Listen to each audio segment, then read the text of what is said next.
2024-25 অর্থবছরে সাতক্ষীরা জেলায় 2,79,600 metric ton দুধ উৎপাদন হয়েছে, যা জেলার মোট চাহিদার চেয়ে 45,600 মেট্রিক টন বেশি।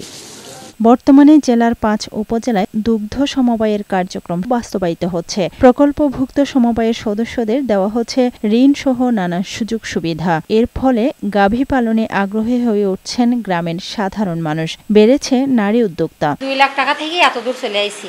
এখন আমার 2-3টে গাভী আছে, ভালোই আছে, তাদের থেকে আমরা সুখ সুবিধা পাই। 2 লক্ষ টাকা ঋণ পেয়ে আমি খুব খুশি। এই 2 লক্ষ টাকা ঋণ দিয়ে আমি দুটো গাভী কিনবো। প্রতি লিটার দুধ উৎপাদনে যে খরচ হয়, খাদ্যের দাম তার চেয়ে বেশি। সরকার থেকে বিনা সুদে ঋণ পেলে উৎপাদন বৃদ্ধি করতে পারবে বলে জানালেন খামারিরা। যদি আমরা বাইরের কোনো প্রতিষ্ঠান বা ব্যাংক থেকে একটু বিনা সুদে লোনের ব্যবস্থা পেতাম, তাহলে আমরা এটা আরো বড় করে করতাম। উৎপাদন বাড়াতে প্রথমত আমাদের লাগবে অর্থ না হলে তো কোনো কিছুই সম্ভব না। দুধ ক্রয় প্রতিষ্ঠান মিল্ক ভিটা ন্যায্য মূল্যে ক্রয়ের পাশাপাশি খামারিদের বিভিন্ন সুযোগ সুবিধা দিয়ে যাচ্ছে।